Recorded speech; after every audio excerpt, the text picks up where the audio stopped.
पाकिस्तान ने भारत के साथ 22 अप्रैल से 10 मई तक के मार्के को मार्काए हक का नाम दे दिया। पाकिस्तान की जानिब से ऑपरेशन बुनियानुल मरसूस की तकमील का ऐलान करते हुए भारत के साथ 22 अप्रैल से 10 मई तक के मार्के को मार्काए हक का नाम दे दिया गया। ISPR की जानिब से कहा गया है कि 10 मई की कार्रवाइयां ऑपरेशन बुनियानुल मरसूस का हिस्सा थीं। पाक फौज की जानिब से मार्काए हक 22 अप्रैल से 10 मई 2025 की तफसीलात भी जारी कर दी गई हैं।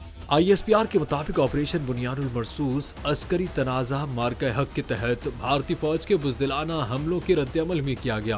भारत की जानिब से हमले 6 और 7 मई 2025 की शब शुरू हुए थे। हमलों के नतीजे में मासूम शहरियों, खवातीन, बच्चों और बुजुर्गों की जानें ज़ाया हुई। ISPR का कहना है कि पाकिस्तान ने भारतीय फौजी जारहियत और हमारे शहरियों के बेरहमाना कत्ल के खिलाफ इंसाफ और बदला लेने का अज़्म किया था।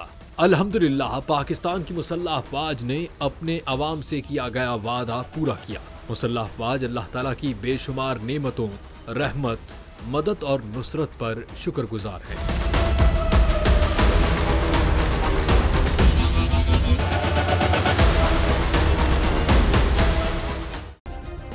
सब्सक्राइब करें और बेल दबाएं ताकि कोई खबर रह न जाए।